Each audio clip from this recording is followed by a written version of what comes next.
Et bonjour et bienvenue sur Nbaraki, la chaîne qui parle de NBA comme un putain de baraki. Et aujourd'hui, cigare et vin, parce qu'on parle de l'histoire du plus grand petit bourgeois de la NBA, de l'histoire de la NBA, un monsieur Bill Laimbeer. Donc pourquoi le cigare? En fait, on va commencer par là. Il se trouve que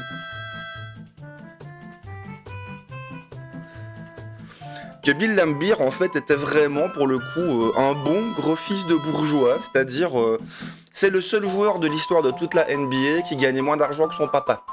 Voilà, son padré était tellement blindé que Bill gagnait plus. Alors peut-être qu'avec les chiffres d'aujourd'hui, enfin, je veux dire, à l'époque où Bill Laimbeer jouait, je crois qu'il gagnait, je sais pas moi, 1 ou 2 millions par an maximum.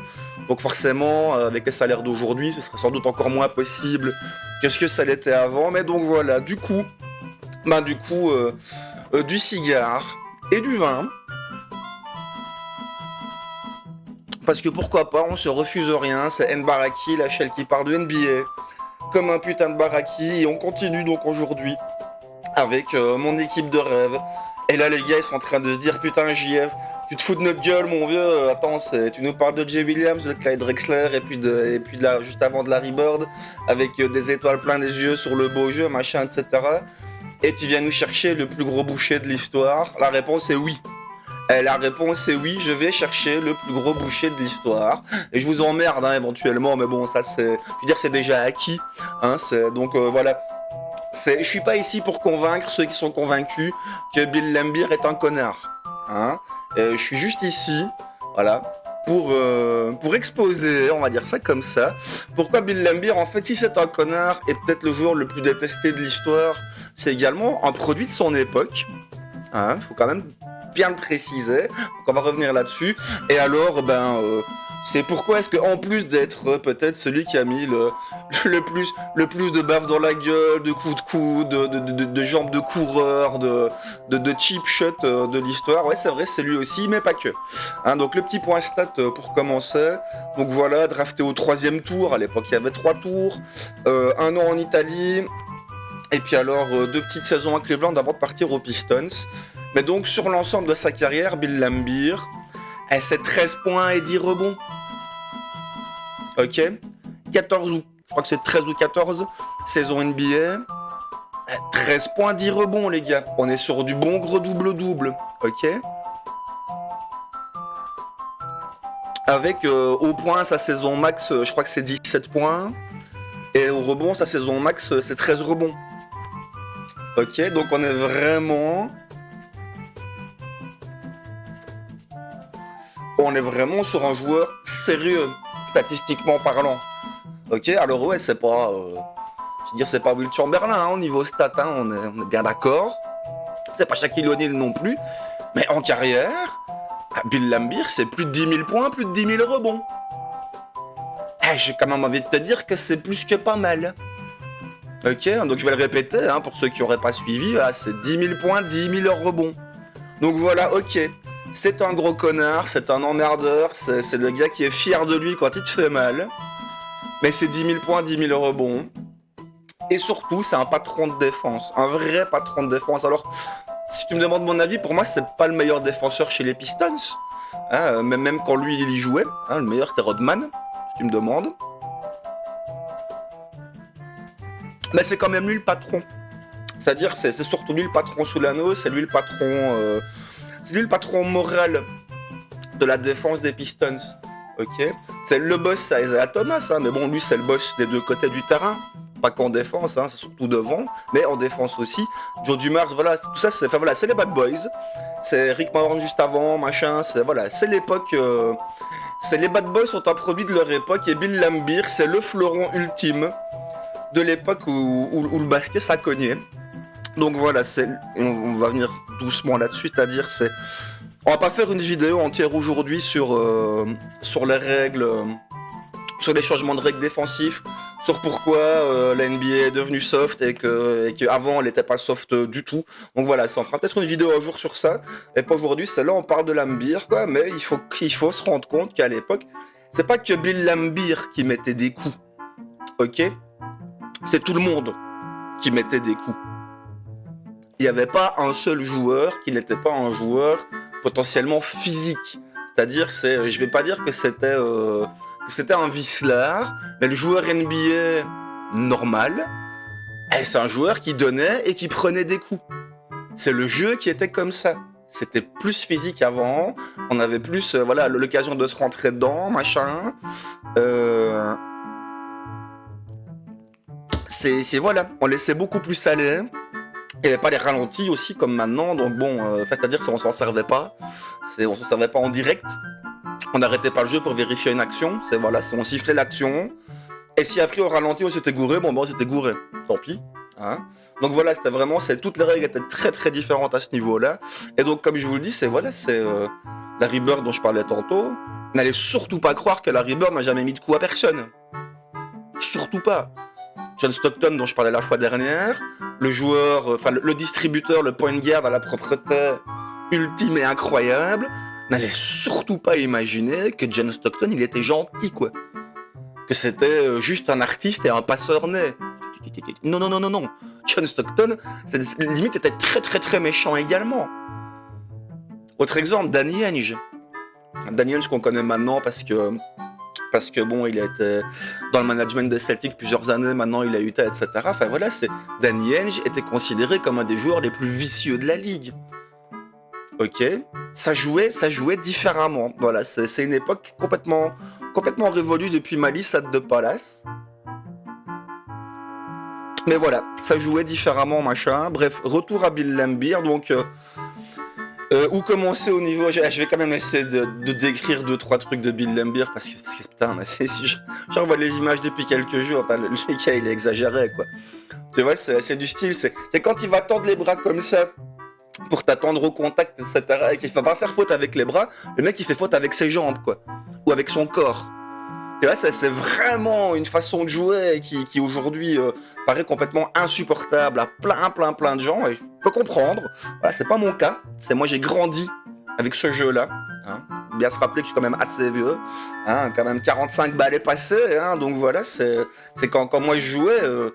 Je vois le jeu de maintenant, aussi faute pour tout et pour rien, si tu me demandes, quoi. Alors là, cette année-ci, depuis l'année passée, ça s'est un tout petit peu calmé. Mais on vient d'avoir 4 ou 5 ans où ça siffle, mais hyper vite, quoi. Voilà. C'est le jeu de l'époque, ça sifflait pas comme maintenant du tout. Et donc on pouvait se laisser un petit peu aller, on pouvait se permettre de s'embrouiller avec l'équipe adverse, et voilà, d'un peu se rentrer dedans, de machin, de se faire une petite bagarre amicale comme ça, hein, sans forcément risquer non plus des suspensions énormes. Hein, voilà, si on reprend une des plus une des plus fantastiques bagarres de Laimbeer contre Charles Barkley, hein, parce qu'en plus le mec, bon voilà, hein, 2m11, 110 kg, un truc du style, quoi. C'est le gars, il prenait tout le monde, hein, il avait peur de personne. C'est Charles Barkley, il vient, boum, Bill il y va, quoi.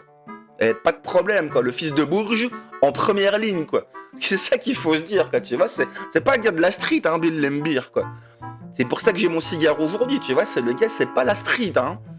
C'est la bourgeoisie ultime de la Californie, quoi. Ok. Et puis il est transféré à Détroit. Une fois arrivé à Détroit, bah il va s'imposer comme un des joueurs les plus physiques de son époque.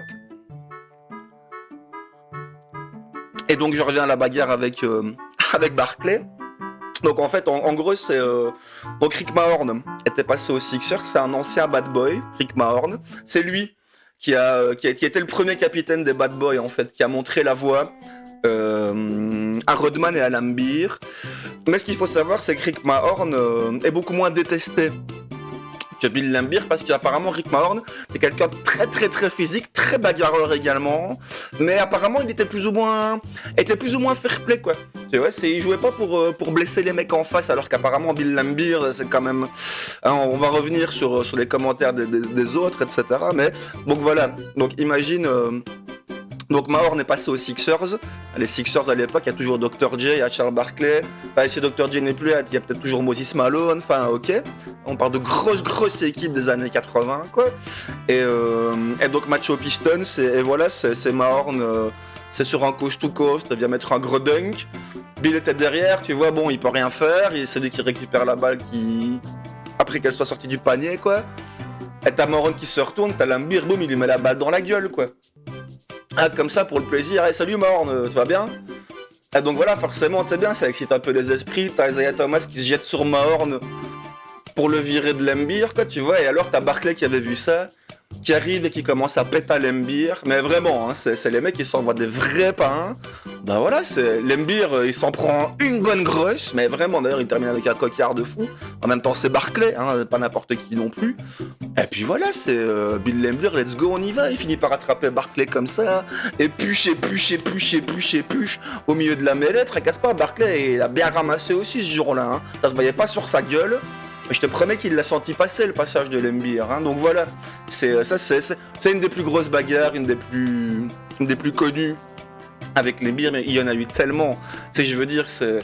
Donc voilà, c'est Larry Bird, mon goat, ok, Larry Bird, mon goat, déteste Lembier, quoi. Mais vraiment, il déteste Lembier parce qu'en fait, avec les années, c'est les mecs d'en face, ils ont fini par plus en pouvoir, quoi. Ça allait trop loin, ok. C'était vraiment vicelard par moment. Il a blessé plus d'un joueur. Il faut quand même le rappeler, c'est un peu dégoûtant, mais voilà, c'est à nouveau produit de son époque. C'est pas le premier à avoir blessé des joueurs d'en face, ok. Mais voilà, ouais, à nouveau, donc Rick Mahorn, hein, hyper physique aussi, très bagarreur, tout ce qu'on veut. Rick Mahorn était pas détesté. Était pas détesté par ses pairs, alors que Bill Lembier a fini par le devenir. Alors je dis pourquoi a fini? Parce qu'à nouveau, c'est les années, c'est le nombre d'années et le nombre de répétitions qui ont fait que. Ok, donc ça on va quand même revenir dessus. Hein, donc repoint un stat, palmarès. T'as Bill Lembier et 4 fois All-Star les mecs. Hein. 4 fois All-Star en étant le plus gros boucher de la ligue. Quelque part, faut m'expliquer. Si t'es juste un boucher, tu peux pas être 4 fois All-Star. C'est pas possible. Alors pourquoi est-ce que Bill Lembier a été 4 fois All-Star? On en a parlé, voilà, gros double-double de moyenne, hein, 13 points, 10 rebonds, hop, sur l'ensemble de sa carrière. Mais également, un des premiers stretch 4 ou 5, hein, parce que ça dépend où il jouait, de l'histoire, quoi. C'est Bill Lembier est un des premiers 4 ou 5 à shotter à 3 points de l'histoire de la NBA et avec des pourcentages pas dégueulasses à une époque où ça shotait très peu à 3 points. Et alors, le seul équivalent de l'époque qui me vient à l'esprit, c'est Sam Perkins qui joue aux Lakers et puis aux Sonics après, qui est aussi un gars de, je sais pas, 2m5, 2m6 et donc qui lui est un pur 4 pour le coup et pas un 5 quoi. Mais voilà, c'est lui aussi à l'époque shot à 3 points de temps en temps. Et si tu me demandes, pour moi, c'est les deux seuls de leur époque à faire ça. Ok. Si vous avez d'autres noms de pivots de l'époque qui shootent à 3 points fréquemment, qui font des pick and pop, parce que les premiers pick and pop, voilà, Isaiah Thomas, Bill Lembier. Alors ok, Chuck Daly est pas vraiment l'inventeur du pick and pop, mais bon, ils l'ont bien utilisé. À mi-distance, donc hein, c'est des shots qu'on voit beaucoup moins maintenant, les longs shots qui sont juste 1 ou 2 pas devant la ligne des 3 points, que maintenant, les mecs ils se reculent et chutent à 3 points, et voilà, à cette distance-là, Bill Lembier il a 50% sur sa carrière. Hein. Donc le gars était un pur shotter en fait. Était un pur shotter, quoi. Et à nouveau, un des premiers grands à avoir space le jeu, quoi. Et alors, ce qui est drôle aussi, c'est que donc Lembier, en plus d'avoir été critiqué, détesté pour toutes les actions qu'il a fait, dégueulasses, etc., à l'époque, il était critiqué parce qu'il n'avait pas de jeu en post-up. Donc voilà, on est à une époque où les pivots et les 4 jouent vraiment tout près de l'anneau et font des mouvements dos à l'anneau. Ok, c'est Bill Lembier, jouait pas trop à ce jeu-là. Étonnamment d'ailleurs, vu que c'était un mec qui cognait dans tous et il aurait été fait pour un jeu comme ça. Et il se trouve que non. C'est le jeu offensif de Bill Lembier est aussi subtil que ce que sa défense est bourrine. Et c'est ça en fait le paradoxe ultime d'un mec comme Lembier, c'est son jeu offensif. Putain, c'est du toucher quoi. Ok, c'est du placement, c'est de la concentration, c'est des mouvements. Parce que bon, hein, les Pistons c'était coaché par Chuck Daly, un des meilleurs coachs de l'histoire, qui a été coach de la Dream Team. Hein, 2 fois champion avec les Pistons, etc. Mais voilà. Donc à nouveau, c'est autant son jeu en défense était rugueux, cheap, détestable, sous plein d'aspects. C'est voilà, son jeu offensif était de toute beauté. Plein de touchés, voilà, un petit shot comme ça, avec une forme un peu bizarre. Et quand il shot à 3 points, tu vois, il a tendance à faire... à avoir les pieds décalés, etc. Tu vois, c'est pas très beau, c'est pas très très beau à voir. Et putain, je crois que c'est pendant... je sais plus quel match de playoff, je crois que c'est le Game 2 des finales contre Portland. Faudra aller vérifier, mais ça doit être un truc comme ça. Et le gars, il met 6-3 points, quoi. En finale NBA. Où était-ce en finale de conférence? Enfin voilà, j'ai pas revérifié l'info. Par contre, je suis sûr du chiffre. Et le gars, il met 6-3 points. Ok, à une époque où ça ne shot pas à 3 points. À l'époque, il avait le record avec, je sais pas, avec Terry Porter, avec Dana Barros, Dead Ellis. Je sais pas qui avait le record de l'époque, mais c'était 6-3 points. Donc maintenant, là, c'est avec Klay Thompson, Steph Curry, on est à 9 ou 10 en playoff, quoi. C'est dans les années 80, début 90. Le record, c'était 6. Bon, bah, Bill, il l'avait. Donc voilà. Un des premiers grands à shotter à 3 points. Alors ça peut paraître, ça, tu vois, c'est pendant en fait cet argument-ci, c'est avant la révolution. Steph Curry, il a l'air con, tu dis ouais bon ok, j'étais à 3 points, machin, super. Oh les gars, aujourd'hui en 2023, donc presque 10 ans plus tard, après l'arrivée de Steph Curry, tous les pivots et tous les power forward, ils shotent à 3 points. Tous, sans exception, ils sont obligés. Parce que le jeu a changé. Ok, et il y a de moins en moins de mouvements post-up, forcément. Et donc vu que c'est spacing avant tout, ben voilà. C'est aujourd'hui en fait, c'est tous les power forward et tous les centers de la ligue doivent faire ce que Bill Laimbeer pouvait faire dans les années 80. Offensivement, s'entend. Ok. Alors c'est vrai, un gros enfoiré. Un gros fils de pute, hein, mais vraiment, hein, c'est comme je vous dis, je regarde les images là depuis 4-5 jours, c'est putain, le mec, c'est la butte totale, quoi. Mais vraiment, quoi, en plus, c'est un de ces floppers de fou, quoi, donc je reviens sur les règles, comme j'ai dit tantôt, le ralenti n'était pas utilisé en plein match, c'est on sifflait, et puis après, c'est en voyant les images au ralenti à la télé, ou le lendemain dans les news, etc., que, oh putain, ils sont bourrés, là, ils ont mal sifflé, les arbitres. Voilà, c'est ici, il y a un gros flopping, il y a une grosse faute, peu importe. Ben voilà, on arrête, on va à la caméra, bon, il y a flagrante 1, il y a flagrante 2, machin, etc. Voilà, à l'époque, c'était pas comme ça. Donc voilà, t'as Bill, un des premiers hyper gros floppers, quoi. Donc c'est ça qui rendait en plus, c'est pour ça qu'il était aussi le plus détesté, c'est qu'en plus d'être un enculé en défense, mettre des coups, etc., machin, dans tous les sens, c'est dès qu'il avait l'occasion d'un petit peu flopper, ben le mec, c'était Hollywood, quoi. Mais vraiment, quoi. Donc ça, c'est sur une vidéo de Ball Never Lie, salut Alex et à toute l'équipe, machin, quoi. T'as Bill Cartwright qui fait un petit coup d'épaule comme ça parce qu'il veut commencer à dribbler en jouant post-up. Et t'as Bill qui fait... Et voilà, sur les images de l'époque, t'as l'impression que Bill Cartwright lui met un méga gros coup de coude comme ça, mais en fait, même pas. C'est Bill Cartwright, il fait ça. Et en fait, c'est Laimbeer, le fourbe ultime, là, le malin, quoi, tu vois. C'est hop, il flop, et il fait comme si c'était pris un putain de coup de coude, et pas du tout. Et voilà, et carrément, Cartwright éjecté ce jour-là. Parce qu'il s'énerve, parce qu'il n'y a pas faute, machin, donc il prend l'équivalent d'une double technique, hein, je sais pas comment ça allait à l'époque, j'aurais pu dire, quoi. Et puis, il disait, voilà, c'est Cartwright éjecté, machin, et bah, tu m'étonnes que tu finis par être détesté, quoi. Parce que si en plus de taper sur tout le monde, t'es capable derrière de faire des floppings d'enculés, mais vraiment des gros floppings d'enculés, mais en plus, offensivement parlant, de venir un petit peu titiller toutes les défenses comme ça, à coups de petits 3 points, de petits jumpers à distance, ou bien de bons placements sous l'anneau, voilà, rebond offensif, et puis petit déposé derrière, quoi. Voilà.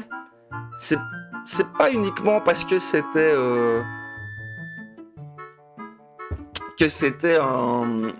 un enculé qu'il a été détesté. Il a été détesté parce qu'au final, moi, si tu me demandes, il n'avait pas besoin de jouer comme ça en défense. Sa palette offensive était déjà tellement riche qu'il avait pas besoin de faire ça. C'est juste que, voilà, produit de son époque, le Bill Laimbeer, patron des Bad Boys, et un gros enfoiré. Et on est déjà à presque 20 minutes et j'ai l'impression d'avoir rien dit. Mais en fait, tout est dit. Donc voilà, Bill Laimbeer, le fils de Bourges, qui est pas de la street.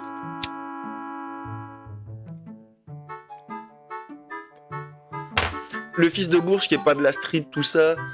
Et puis qui vient faire le gros enculé derrière. Enfin, c'est incroyable, quoi. C'est un joueur comme ça, il n'y en aura plus jamais. Déjà parce que les règles ont changé. Mais je veux dire, c'est vraiment, c'est à nouveau un joueur atypique, quoi. Parce que c'était trop, ok. C'était beaucoup trop. Bill Laimbeer était trop dingue, quoi. C'est vraiment, c'était le gars, putain, mais il jouait blessé, quoi. Et ouais, c'est les coups qu'il se prend des fois aussi. C'est le gars, il s'en fout, quoi. Tu vois. C'est à force de mettre des coups, bah tu finis par en recevoir aussi. Et le gars, même quand des fois c'est lui qui se fait cheap shot, on s'en branle, on se relève, on joue, quoi. Ok. Tant qu'on n'est pas mort, on joue. Et c'est ça aussi, c'est une grosse mentalité, Bill Laimbeer. Énorme mentalité. Et donc, putain de cigare de merde. J'ai trop parlé, il veut plus fumer.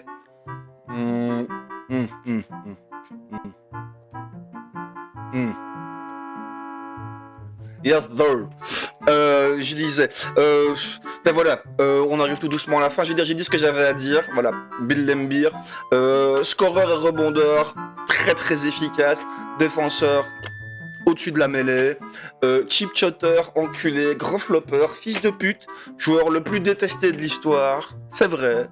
Et il est quand même dans mon équipe. Ok. C'est je veux dans mon équipe le mec que quand je le regarde et que je lui dis écoute celui-là il nous emmerde, il faut que maintenant tu le défendes et qu'il marque plus un point. C'est Bill Laimbeer, il te répond ce mec ne mettra plus un point. Ok. Même s'il doit aller mettre des coups pour y arriver, voilà. Ce gars ne mettra plus un point là en face, quoi.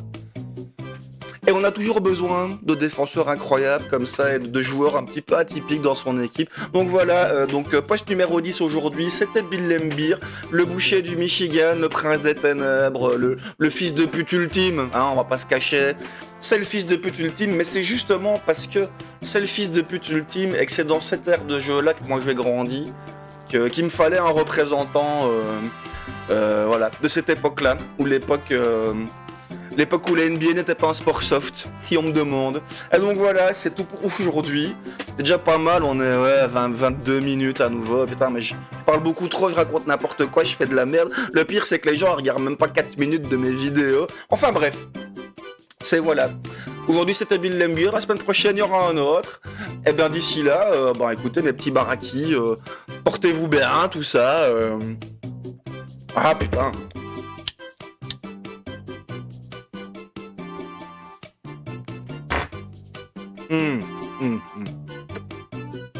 Voilà. Je disais donc, portez-vous bien, tout ça, la semaine prochaine et je vous aime. Bye.